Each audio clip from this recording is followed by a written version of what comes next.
City.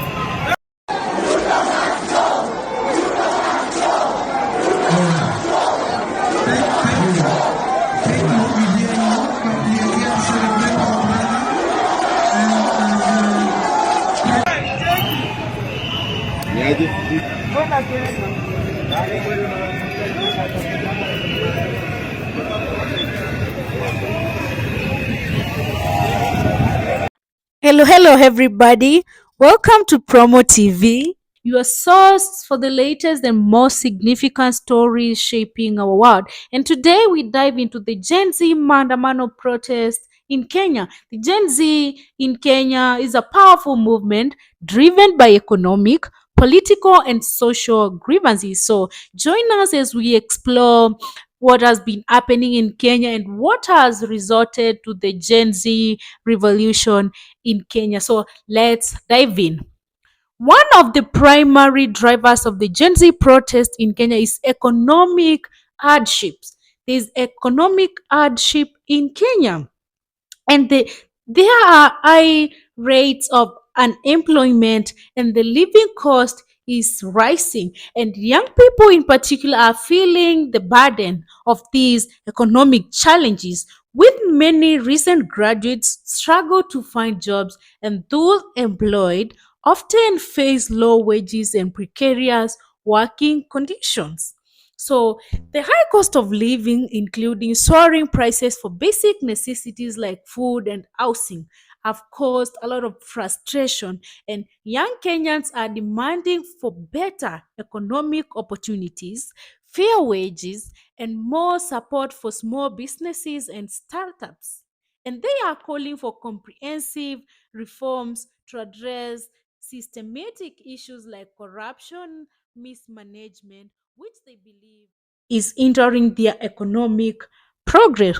Let's also look at the political dissatisfaction of many Gen Zs. The Gen Z are dissatisfied with the political arena of Kenya.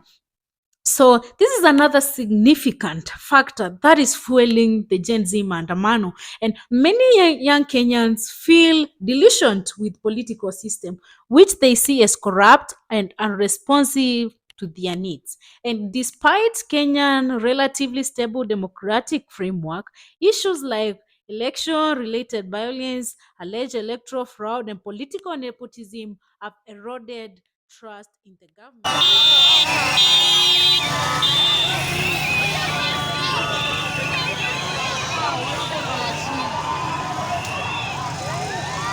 The youth are calling for greater transparency, accountability, and inclusivity in governance.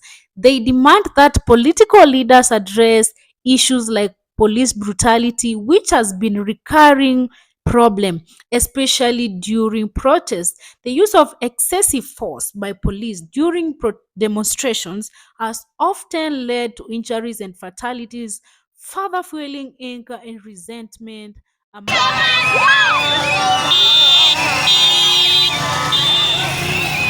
The Kenya National Commission on Human Rights records indicate that 39 people have died, 361 have been injured in relation to the protest countrywide, and more than 600 protesters, that is the Gen Z protesters, have been arrested. And there has been ongoing abductions of many Kenyans during these peaceful demonstrations.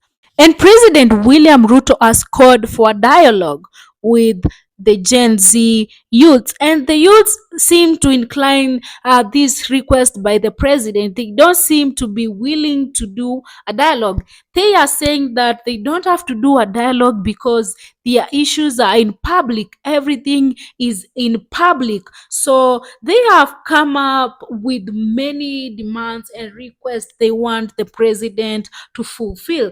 And I will read a few of them here. And number one, they are saying obey all court orders and scrap the illegal and illegitimate CS positions and public funded offices of First Lady, Second Lady, and Prime Cabinet Secretary wife.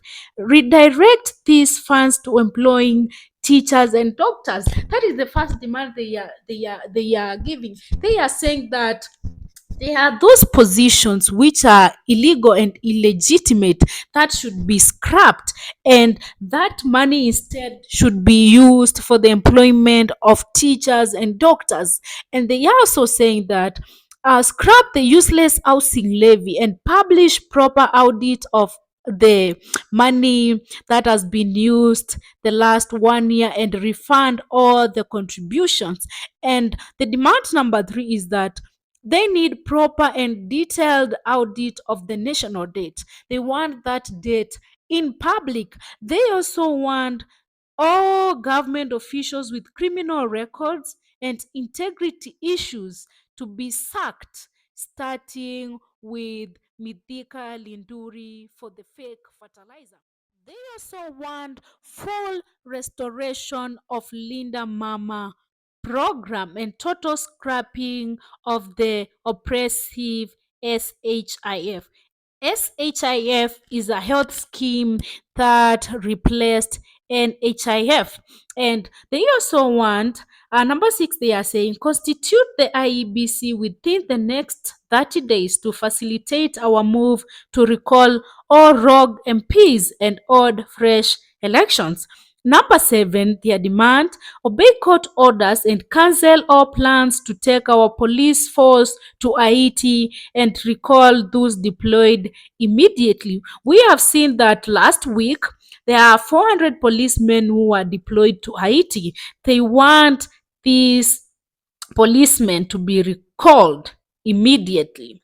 Number eight, employ all JSS, that is junior secondary teachers, to permanent and pensionable terms, including those sacked during the recent strike, immediately. Demand number nine, employ intern doctors on their previous payment terms. Doctors can't earn less than useless MPs. Number 10, reduce all MPs' salaries and allowances to be capped at 200,000. MPs cannot earn more than doctors in a third world country. Struggling economy, it's totally unacceptable. Number 11, scrap the useless and wasteful position of women rep and use the money used to pay their salaries to increase salaries for civil servants. Number 12, restore the school feeding program fund and increase funding to education and health and cut budget to the executive and legislature. Number 13, all government officials and public servants must travel around with government owned vehicles, trains, airplanes, and helicopters to curb corruption and conflict of interest. And number 14, Ruto should stop state capture of the judiciary and legislature. And the last one, convert 8,500 UHC, that is universal healthcare staff, to permanent and pensionable who have been on contract getting half pay since 2020.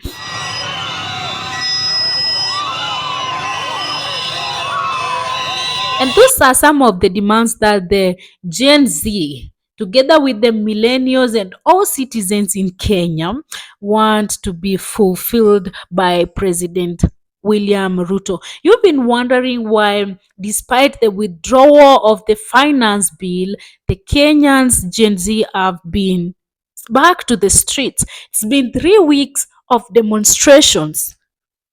Gen Z maandamano protests have continued with renewed energy.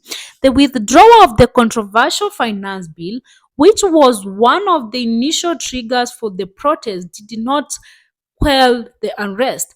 The youth now see their struggles as the one that goes beyond specific policies to address broader issues of governance and justice. And there have been chants during the demonstrations that Ruto must go.